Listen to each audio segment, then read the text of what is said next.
auditeurs, chères auditrices, bonjour.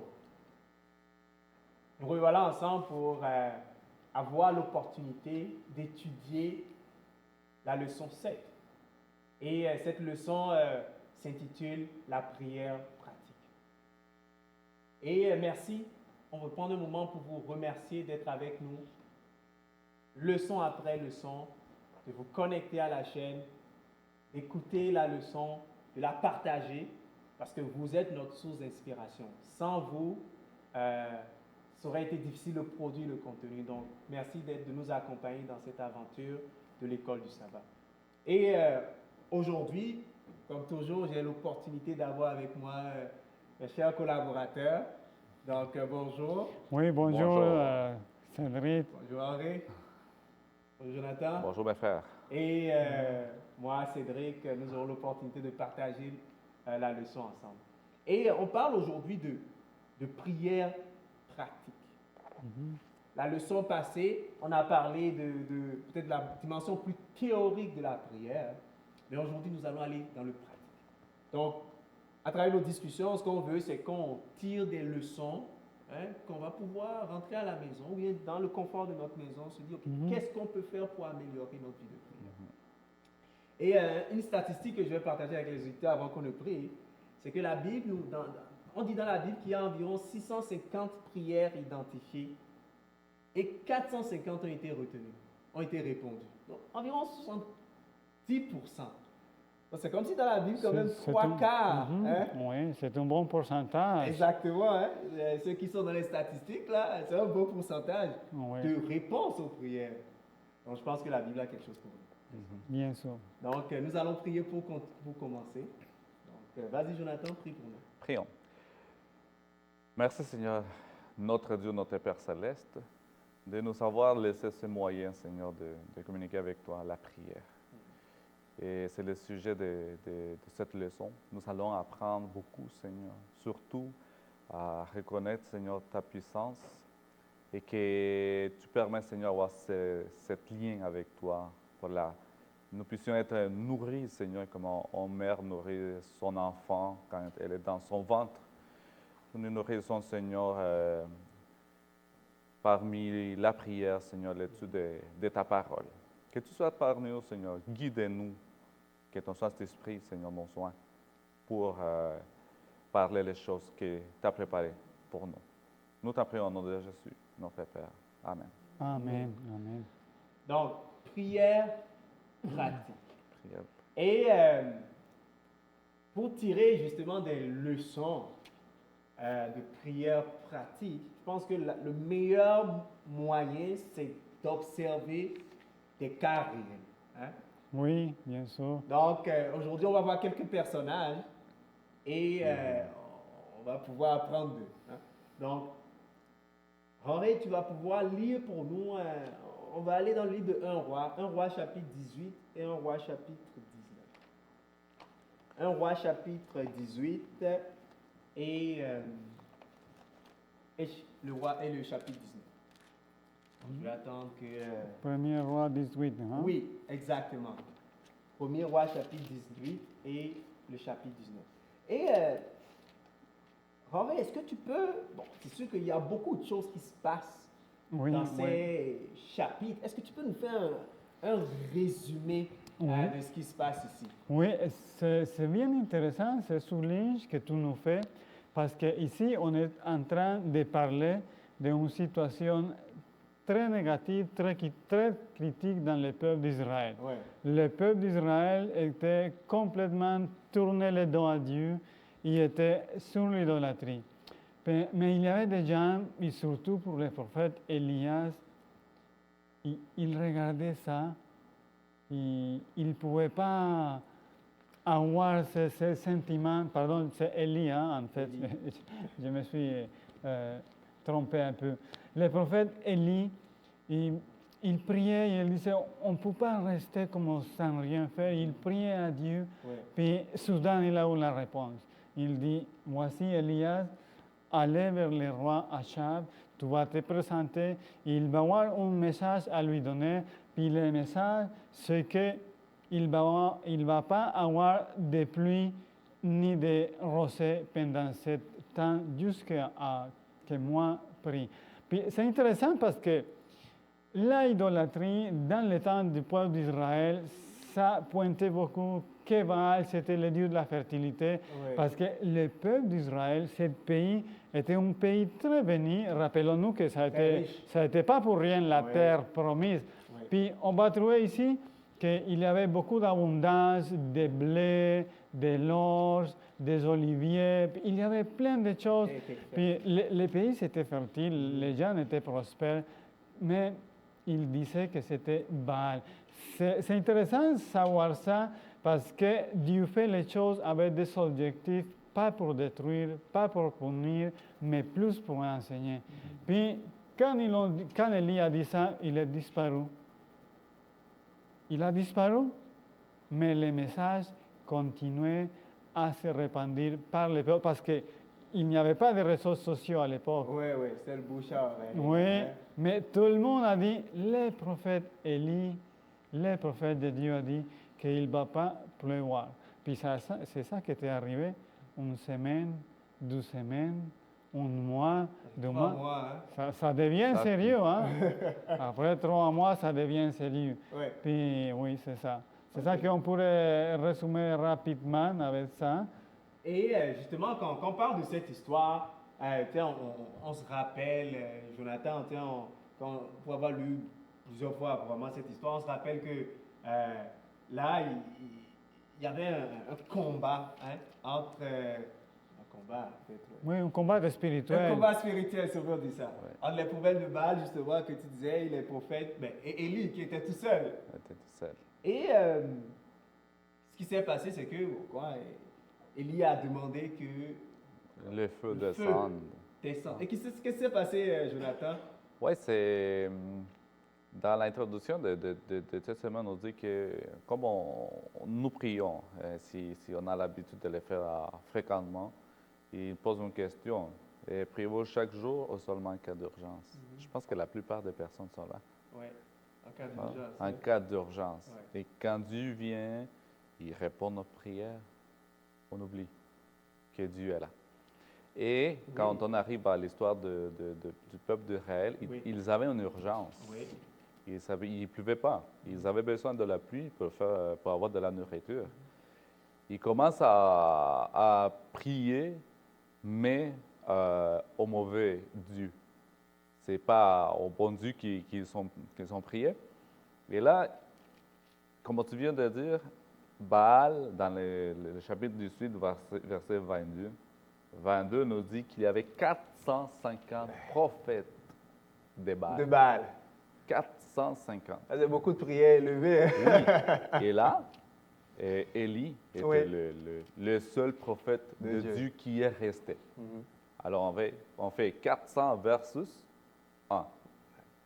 Mais Élie, il dit, OK, on va le savoir qui est Quel est le vrai Dieu? le vrai Dieu. Oui. Il fait des holocaustes. Il commence à demander à Dieu Baal d'agir. Ils ont crié, chanté, loué, ils ont fait de bruit. Et rien ne s'est Rien du passé. tout. Il y a une chose drôle qui est liée aussi dans les choses qu'ils sont en train de vivre. Elle dit, criez plus fort. Peut-être que Baal, il dort encore. Il est sourd, hein? Il est sourd, il dort Ouais. encore et il essayait de le réveiller. Oui. Il n'y a rien qui se passe. Après longtemps, il abandonne. Et là, c'est le moment d'Élie que Dieu va agir parmi lui, à travers de lui.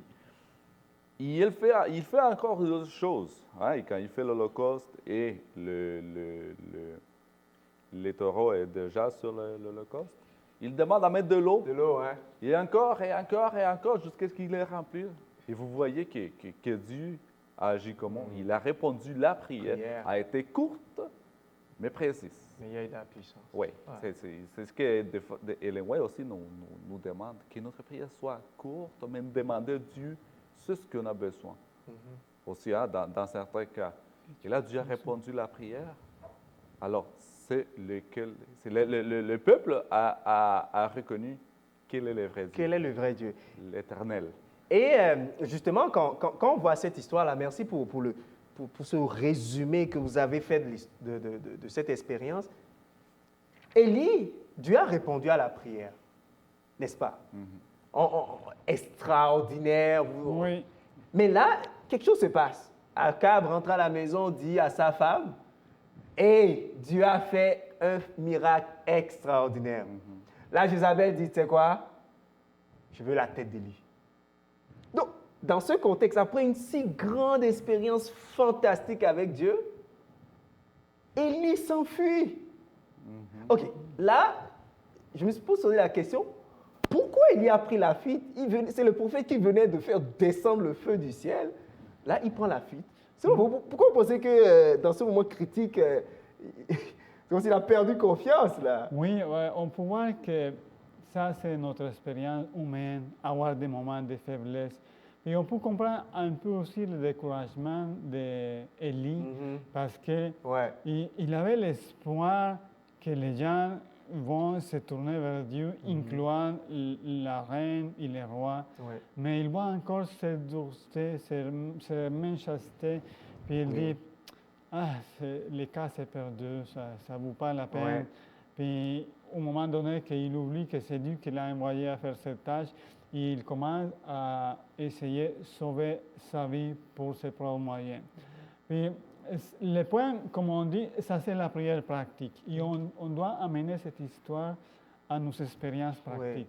Parce que des fois, nous avons des bons moments de réveil, et on prie à l'église, et on sent la présence de Dieu, et on arrive à la maison, la chicane, avec notre femme, avec les conjoints. Où on restait les moments de faire bord, puis et cette expérience. Il faut tenir compte que nous avons un combat faire à tenir, à nous combattre, à lui donner. Puis il faut savoir que l'histoire d'Élie nous apporte l'espoir pour nous aussi. Parce qu'on voit un Élie qui s'enfuit, mais on voit la grâce de Dieu. Il s'endort parce qu'après avoir marché une journée, c'est sûr qu'on est fatigué. Puis ils disent, oh, Seigneur, enlève ma vie. Mais c'est qu'est-ce qu'on va voir? Ce n'est pas la réprimande de Dieu, c'est de la nourriture et de l'eau pour les reconduire, pour les fortifier et pour leur dire, ça te reste encore des marches à faire. Ce que je trouve extraordinaire, il y a trop à dire, mais je voulais vraiment résumer parce que l'histoire c'est long. Mais après qu'Élie a fait cette marche de 40 jours et 40 nuits, il arrive. Il se va dans une montagne, il se met dans une cave, puis dans cette caverne-là, il s'arrive des choses extraordinaires, un tremblement de terre, un gros vent, la pluie, des tonnerres. Mais le texte va souligner, mais Dieu n'était pas là. Mais Dieu n'était pas là. Puis après, c'est quoi qui était arrivé? La paix. La paix, le silence. Le silence. Puis dans ce silence et dans sa voix calme, Élie, il va reconnaître la présence de Dieu. Je voulais mentionner fortement que nous devons apprendre comme Élie à écouter Dieu dans le silence. Parce que nous aimons quand les malades sont guéris, quand les gens se convertissent à Dieu, Amen, gloire à Dieu, praise the Lord. Et on est excité, on dit c'est ça la puissance de Dieu. Mais quand les choses ne bougent pas, c'est là qu'on doit apprendre à entendre la voix de Dieu. Et il faut le savoir parce qu'après qu'Élie a eu cette calme et que Dieu lui a dit, qu'est-ce que tu fais ici, Élie? Dieu avait un message à lui donner. Si nous apprenons à écouter, dans le silence, Dieu va nous parler.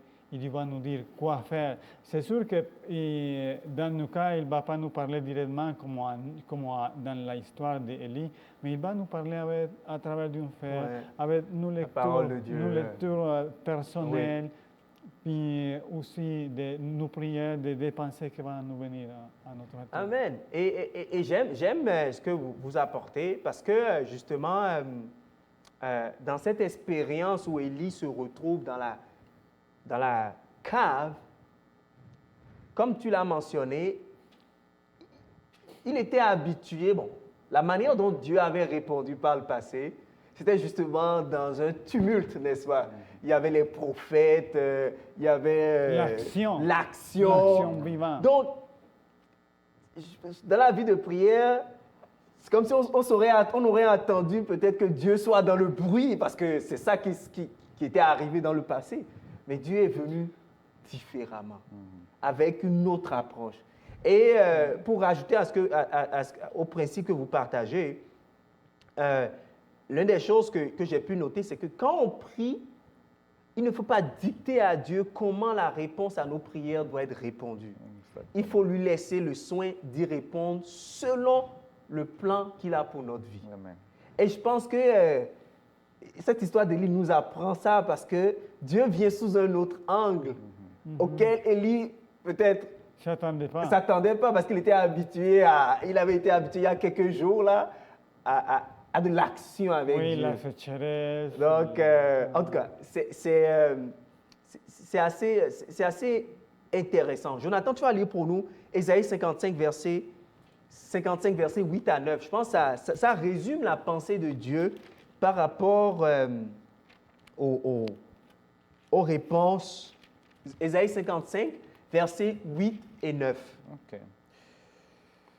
Car mes pensées ne sont pas vos pensées et vos voix ne sont pas mes voix, dit l'Éternel. Autant les cieux sont élevés au-dessus de la terre, autant mes voix sont élevées au-dessus de vos voix et mes pensées au-dessus de vos pensées.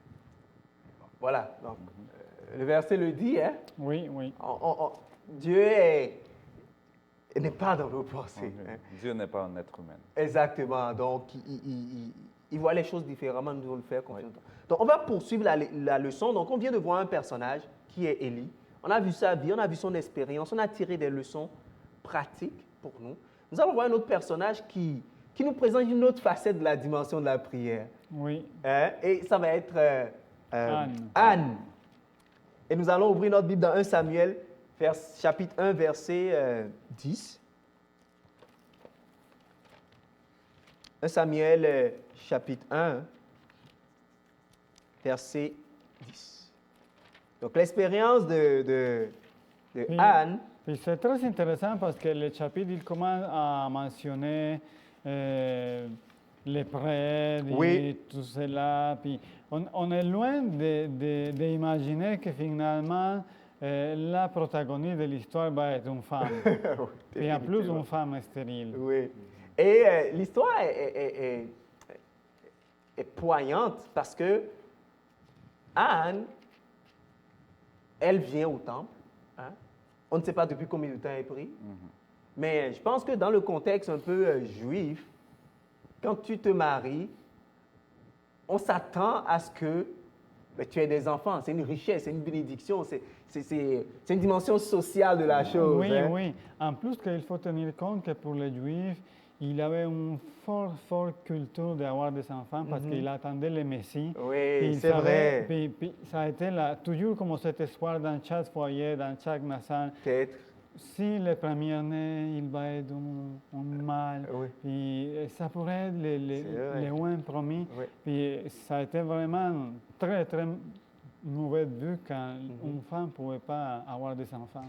Et donc, la Bible ne dit pas depuis combien de temps Anne est dans cette situation, mais quand on lit 1 Samuel chapitre 1, Anne se présente au temple.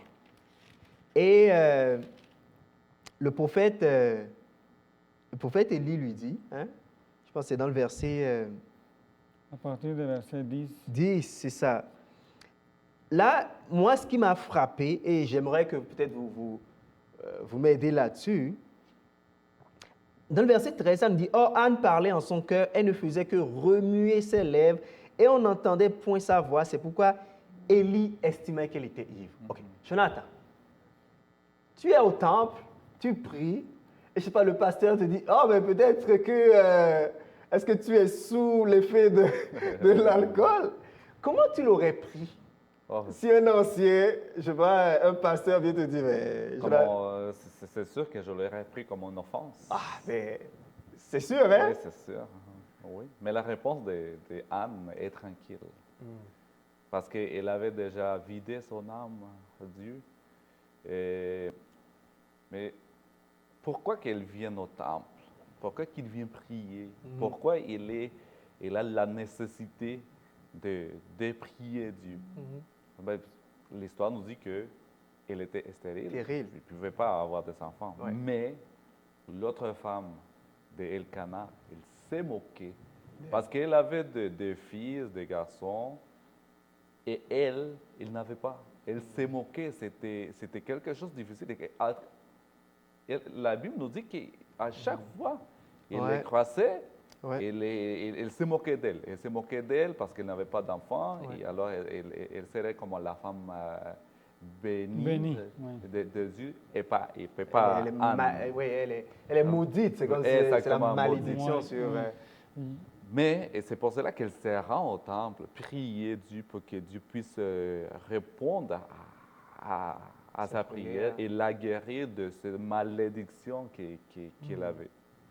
Je voulais lire vraiment le verset 6 du chapitre 1 de 1 Samuel, que ça nous dit « Ne prends pas ta servante pour une femme pervertie, car c'est l'excès de ma douleur et de mon chagrin qui m'a fait parler jusqu'à présent. » Puis on voit cette façon de bien s'exprimer avec les sentiments qu'on vit. Puis en reprenant la question de prier d'une façon pratique, c'est ça. C'est nous exprimer à Dieu. Je me sens triste, je ne suis pas content. On peut prier aussi des fois, Seigneur, pardonne-moi, mais je n'ai pas envie de prier aujourd'hui. Parce que j'ai prié tellement de fois pour le même sujet et puis je n'arrive pas à dormir encore. Ça donne à quoi prier? Quand on se met vraiment sincère à Dieu, c'est là qu'on commence à ouvrir nous-mêmes notre corps à Dieu et on va avoir des réponses. Amen. Et la bonne chose intéressante dans cette histoire, c'est qu'on voit que ça paraît que Anne a fait cette sorte de prière à plusieurs fois, mais maintenant elle était comme plus ferme dans sa prière. Je voulais vraiment, et on voit dans l'histoire parce que dans le fin, Élie le dit, ok, que l'Éternel t'accorde ce que tu lui avais demandé. On voit comment la façon dont prier peut faire changer les opinions des autres, mais on va voir aussi la réponse de Dieu, parce que Dieu finalement a accordé à Anne ce qu'il lui avait demandé. Puis ça c'est une assurance pour nous et une joie en même temps. Oui, Dieu va nous répondre, mais oui, on doit être aussi engagé dans la prière telle qu'Anne l'a fait. Puis oui, c'est ça. C'est important que tu dis qu'on doit être engagé, parce qu'il y a des gens qui promettent des choses à Dieu si Dieu les délivre, ou si Dieu répond à ces prières. C'est la nécessité urgente. Comment pour attacher Dieu ou mettre pression à Dieu pour qu'il puisse répondre à nos prières. Seigneur, si tu fais ça, je te promets que je vais faire ça. Mais quand Dieu répond à la prière, on dit, c'est coïncident. On oublie ce que Dieu a fait. Ce que Dieu a fait, et Dieu, on le laisse de côté et on continue. C'est pour ça que des fois, il faut faire l'engagement, exactement, pas des fausses promesses. Parce que quand on est dans les problèmes, c'est là qu'on essaye, mais quand le problème est réglé, on l'oublie. Mais Anne, qu'est-ce qu'elle a fait? Elle a promis quelque chose à Dieu, mais elle a accompli. Dieu répond à sa prière, lui donne un enfant. Il vient donner son enfant à Dieu pour qu'il sert à Dieu. Et c'est qui cet enfant-là? Samuel. Le grand prophète Samuel. On voit un livre. Le grand Samuel. Un livre est dédié, 2 livres sont dédiés à ce qu'il a fait. À ce ministère. Puis en fait, je voulais souligner, parce qu'aujourd'hui, on était habitué à les livres de la Bible. Mais ce que vaut la peine donner du contexte, c'est que ce sont des histoires qui se racontaient de bouche d'un à l'autre. Puis on disait, ce sont des expériences précises. Et à un moment donné, quelqu'un a dit, on doit écrire cette expérience. Et c'est pour ça que c'est important de mentionner cette histoire d'Anne. Ça a été connu dans le peuple d'Israël. Et ça a été inspiré par Dieu à quelqu'un l'écrire parce qu'il a des leçons importantes pour nous. On doit prier avec persévérance, avec insistance, mais on doit avoir cet engagement vers nos prières. Parce que si on n'a pas d'engagement vers nos prières, comme un, ça ne va rien donner. Parce qu'on dit, si on ne croit pas, ça ne va rien arriver. Et j'aime les éléments que vous avez fait sortir dans la... C'est vraiment bien, tu sais, les éléments pratiques. Vous avez mentionné le fait que, tu sais, Georges, tu l'as mentionné, faut ouvrir notre cœur à Dieu. Tu sais, comme tu l'as dit, Anne, on dit, c'est comme si limite, c'est comme si elle s'est ouverte, c'est comme si elle est comme un livre ouvert, elle a dit ce qu'elle avait dans son cœur, au plus profond. Et je peux imaginer les paroles qui viennent d'un cœur vraiment attristé. Et je pense que le point que tu ramènes aussi, c'est que, OK, ça ne s'arrête pas là. Dans la prière pratique ne s'arrête pas juste au moment où tu as eu la réponse. La prière pratique va bien au-delà Oui. dans l'engagement. Wow, ça, je pense que c'est vraiment... parce que souvent on prie, ça s'arrête. Ah, bon, merci Seigneur, c'est parti. Mais il faut pousser plus loin l'engagement à faire ce qu'on a dit, à continuer, à pousser fort dans la relation avec Dieu. Merci, monsieur. C'est vraiment intéressant. Dans 1 Thessaloniciens 5, versets 17 et 18, justement, on voit un principe qui est témoin de ce que Anne a vécu et qui vient se rajouter avec ce que vous avez partagé. 1 Thessaloniciens 5, versets 17 à 18. 1 Thessaloniciens 5, versets 17 à 18. On peut lire « Priez sans cesse. Rendez grâce pour toutes choses, car c'est la volonté de Dieu par Jésus-Christ. » Donc, la volonté de Dieu par Christ, c'est qu'on prie sans cesse. Je pense Anne, c'est le meilleur exemple de cette prière constante, persévérante. Donc, si vous nous écoutez, prenons exemple sur ces exemples vivants qu'on voit dans la parole de Dieu. Prions, soyons persévérants. L'un des éléments aussi que je trouvais intéressant dans l'expérience de Anne, et ça a été mentionné dans la leçon, elle n'a pas laissé les circonstances autour d'elle changer la manière dont elle voyait Dieu. Parce que, comme tu l'as dit, le pasteur qui te dit « Oh, Jonathan, est-ce que tu es sous un liquide? » Bref, il y a de quoi à te faire partie de l'Église. Oui, c'est ça. Oui. N'est-ce pas? Mais Anne n'a pas laissé ça dire « Ok, non, Dieu est mauvais, Dieu est méchant. » Elle a continué à prier. Elle n'a pas laissé ça changer sa perception de Dieu par rapport à la prière. Donc, je pense que c'est aussi un point important. Là, on a vu des personnages. Hein? On a vu Anne, on a vu Élie, on a vu des conditions particulières de prière. On a vu des prières dans des circonstances extrêmes, comme Élie. On a vu des circonstances particulières comme Anne. On a vu des réponses aux prières. Dans ces deux cas, on a vu des réponses aux prières. Là, on va voir le fond et la forme des prières. Hein? Le fond et la forme. Donc, comment Dieu veut qu'on prie? Et c'est quoi le contenu peut-être de ces prières? La structure. La structure. Donc, on ira dans Daniel chapitre 9. Daniel chapitre 9, versets 4 à 19. Donc, le fond, la forme. Et on va apprendre de Daniel ou de Jésus, hein, le modèle par excellence quand ça vient à la prière. Daniel chapitre 9. Et Jonathan, dans les versets 4 à 19, c'est la prière de Daniel. Qu'est-ce que tu peux nous dire par rapport à ce grand homme et à cette portion des Écritures qui met l'emphase sur sa vie de prière? Bon, nous savons que Daniel, Oui. et quand on lit la Bible, il est écrit qu'un ange est venu pour répondre à une de ses prières.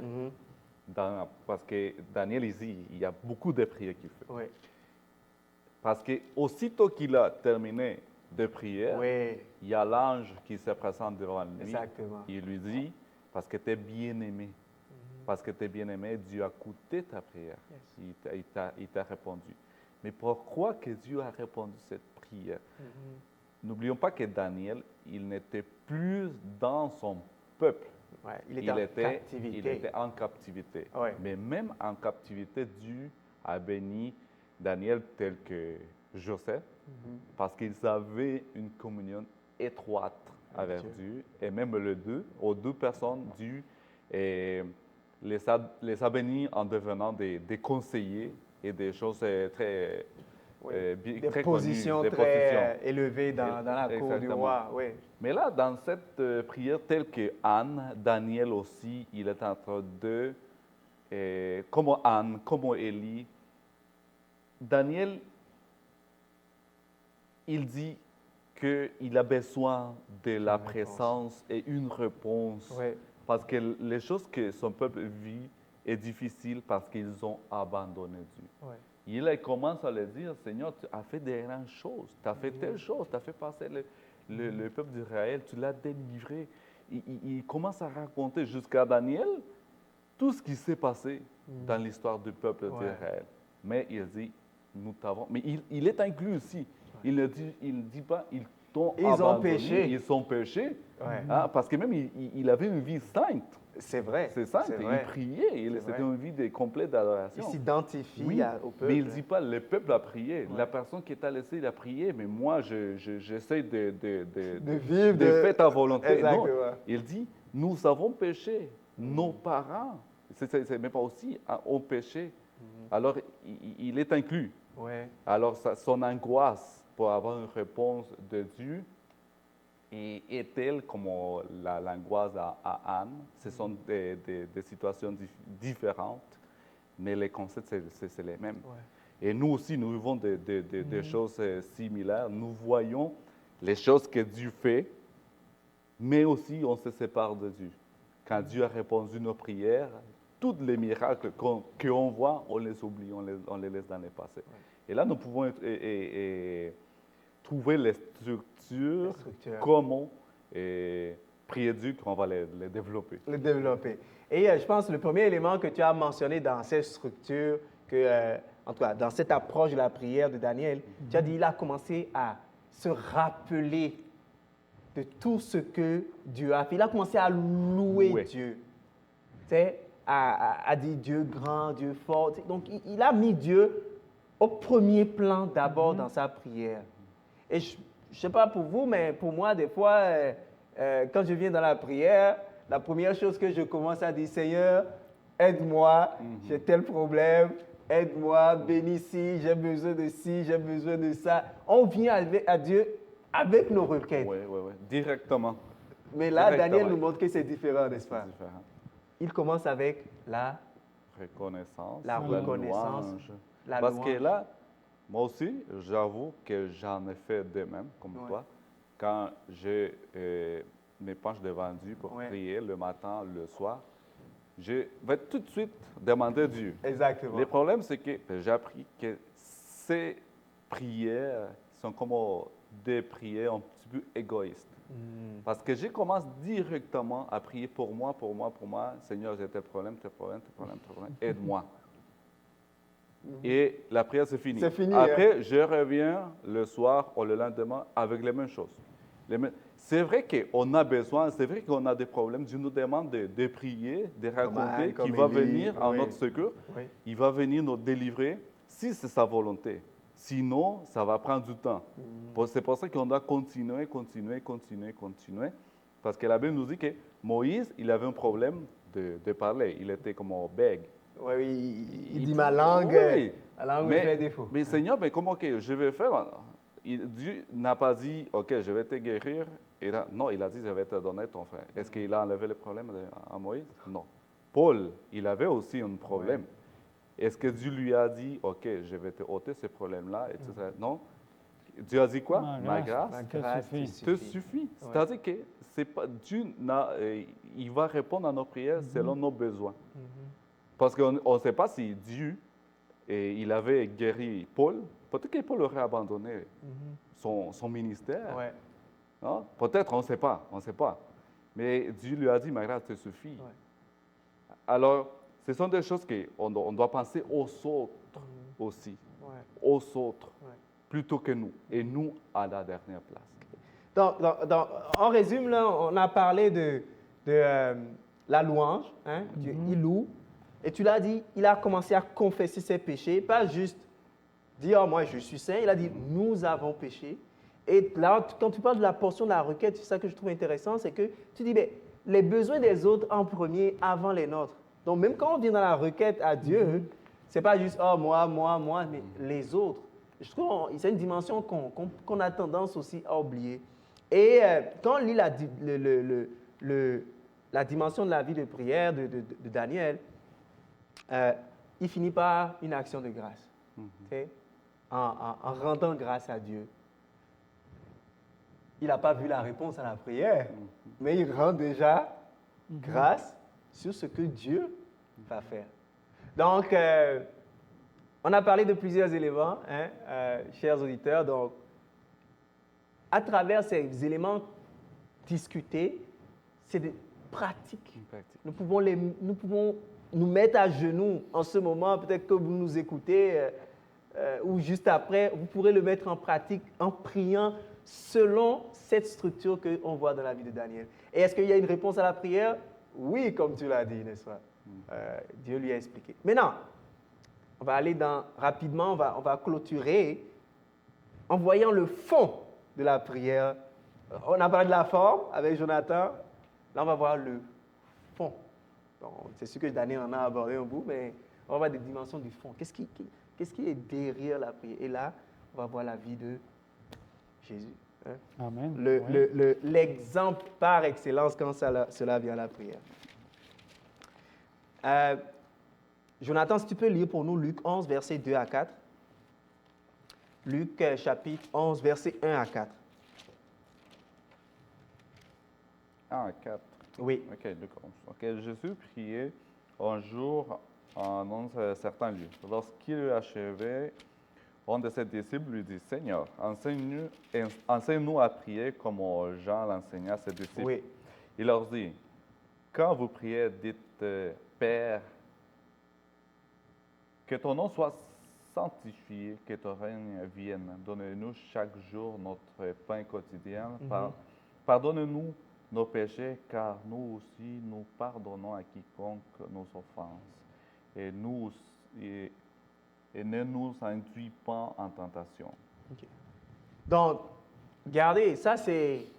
Il y a une version plus longue, hein, bien sûr, de cette prière-là dans Matthieu chapitre 6, versets 5 à 15, où c'est bien plus élaboré. Là, c'est comme une version concentrée.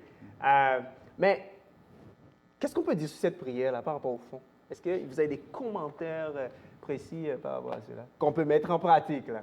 Oui, je vois que c'est une prière modèle et c'est une bonne façon toujours de commencer en reconnaître que c'est notre Père qui est dans les cieux. Yes. C'est très important et c'est le même principe que nous trouvons avec Daniel et avec des autres prières. C'est de reconnaître à qui nous nous adressons. À qui nous nous adressons. Nous nous adressons à Dieu qui est dans les cieux. Puis c'est quelque chose de solennel que nous pouvons vraiment laisser nos pensées aller sur ce Dieu à qui on adresse cette prière. Ouais. Parce que si vous avez besoin d'écrire une lettre au maître de la ville, tu ne vas pas dire n'importe quoi. Non, tu es conscient que tu écris au maître de la ville, ou au premier ministre, ou au président. Puis tu prends vraiment le respect et les mots. Quand nous commençons dans cette idée dans notre esprit que nous prions à notre Père qui est dans les cieux, on peut commencer à avoir beaucoup de respect, de révérence, mais aussi on peut commencer à se libérer de nos fardeaux parce qu'il y a quelqu'un qui est au contrôle, il y a quelqu'un qui peut nous répondre vraiment. Puis par la suite, on va apprendre qu'effectivement Dieu est au contrôle et qu'on doit apprendre aussi à les remercier pour les choses qu'on reçoit quotidiennement. Et la dimension que Georges Roquet mentionne est vraiment, je l'ai trouvé intéressante, hein, parce qu'au début, il a dit « notre Père ». Et le mot pour « Père », c'est « Abba ». En grec, oui. Donc, je pense, Jonathan, tu as 2 fils. Quand il dit papa, il y a une relation étroite. Et quand Jésus il dit notre Père, il n'est pas juste en train de dire c'est un étranger là. Dieu, je pense que Jésus veut dire qu'il y a une proximité là pour nous. Ce n'est pas un Dieu qui est loin, c'est un Dieu qui veut être proche. Dans la prière de Jésus, bon, il va parler de notre Père qui est aux cieux, que ton nom soit sanctifié. Donc, il y a comme une structure. Hein? Oui, c'est ça, non? Ben, ça c'est très intéressant de voir qu'on doit continuer pour cette approximation de sainteté vers Dieu, mais aussi ce désir de que son règne vienne. Ça, c'est une prière qui nous amène vraiment à la vie spirituelle, à comprendre que la lutte, la bataille, ce n'est pas juste matériel. Puis la première chose qu'on doit tenir compte, c'est notre vie spirituelle. Parce qu'après, il va parler, oui, donne-nous notre pain quotidien pour voir pour nos besoins, mais on a mis en priorité les choses spirituelles. Puis c'est ça qui va nous aider beaucoup. Oui, justement, quand on voit la structure de la prière de Jésus, je trouvais ça intéressant. Il commence par notre Père, que ton règne vienne, que ta volonté. Il y a comme 4 versets là qui sont appliqués au Père. Et après, il y a les requêtes qui disent donne-nous aujourd'hui notre pain quotidien, pardonne nos offenses. Et après, il finit pour dire c'est à toi qu'appartient. Donc, nous sommes pris en sandwich, là, si on peut dire, si vous voyez l'idée d'un burger, là, nous sommes pris en sandwich entre Dieu, oui, VG. on est pris entre les deux, et je pense que c'est ça que Dieu veut pour nous, que nous soyons au cœur de lui. En tout cas, moi, je trouvais ça, l'image intéressante, là. Donc, une dernière question pour vous, messieurs, avant qu'on ne se laisse. Toute dernière, je vous promets, c'est la dernière. Hein? Pourquoi prier si Dieu sait déjà tout? C'est pas... Il sait tout. Pourquoi prier? Je vais répondre d'une façon simple. Oui. En une phrase. Vous avez chacun une phrase, là. Tu es père de 2 filles. Oui. Mais tu ne vas pas donner, par exemple, si ta fille te dit, papa, je voulais avoir un billet de $20. Oui. Tu vas le donner. Mais s'il ne le demande pas, tu ne vas pas le donner. Ce n'est pas une question que tu sois un mauvais père. Mais il y a des choses que c'est besoin de demander. C'est la même chose avec nous. Il dit, oui, il pourra, il connaît, mais si on demande, il va avoir une approche spéciale. Il dit, OK, tu me le demandes, je le fais. Okay. Tu m'as dit 5 minutes de plus, d'accord. OK, tu veux nous emmener dans la dimension de demander. Oui, Jonathan, dans ta phrase, dans ta minute aussi. Dieu connaît le début, la fin depuis le début. Même s'il le connaît, il sait tout ce qui va se passer sur terre. Il nous a laissé la prière aussi et la Bible pour avoir une communication avec lui. Même s'il connaît, il veut que nous rencontrons ce qui nous arrive, tout ce qui se passe, pour qu'il y ait un lien étroit. Il ne le fait pas pour lui, il le fait pour nous. OK, il ne le fait pas pour lui, il le fait pour nous. C'est pour nous, c'est pour que nous avons une vie de réussite spirituelle, parce que nous ayons cette confiance avec lui, pour que nous puissions garder une vie de sainteté, sachant qu'il est séparé de lui, on est perdu. Amen. Je vais nous laisser avec une dernière citation. Non pas que la prière soit nécessaire pour instruire Dieu de ce qui nous concerne, mais elle nous met à même de le recevoir. La prière ne fait pas descendre Dieu jusqu'à nous, elle nous élève jusqu'à lui. Amen. Mais le meilleur chemin, page 91. En effet, Dieu connaît nos désirs et nos besoins, et il lit toutes les intentions de notre cœur. Pourtant, la prière nous est profondément bénéfique. Elle nous invite à nous arrêter au milieu de l'agitation de notre vie, à faire une pause et à reconnaître que Dieu est souverain et à nous placer à ses pieds. Amen. Donc, chers auditeurs, le sujet de la prière est vaste. Et je pense que 45 minutes sont insuffisants pour aller au fond de ce point si crucial. Oui. La prière, elle est au cœur de l'expérience chrétienne. Notre souhait, notre désir, pour nous qui sommes sur le panel et pour vous aussi qui nous écoutez, c'est que nous puissions avoir une vie de prière encore plus profonde. Et la Bible nous équipe, la Bible nous enseigne, la Bible nous encourage à nous plonger avec Dieu dans la prière. Donc, osez prier plus. Donnez plus de votre temps à Dieu dans la prière. Amen. Donc, on va prier justement pour finir. Prions. Notre Dieu, notre Roi, quel privilège nous avons de prier. Nous te demandons dans ces moments, aide-nous à prier plus, donne-nous la sagesse de prier, aide-nous à te reconnaître, aide-nous à prier pour les autres et aide-nous à avoir cette relation de père, d'enfant, père, s'il vous plaît, pour que nous puissions apprendre plus davantage de ton amour, de ta grâce, de ta richesse, de ton pardon. Merci pour nous avoir accompagnés, merci de nous avoir écoutés et merci pour la réponse que tu vas nous donner. Nous te prions au nom de Jésus. Amen. Amen. Amen.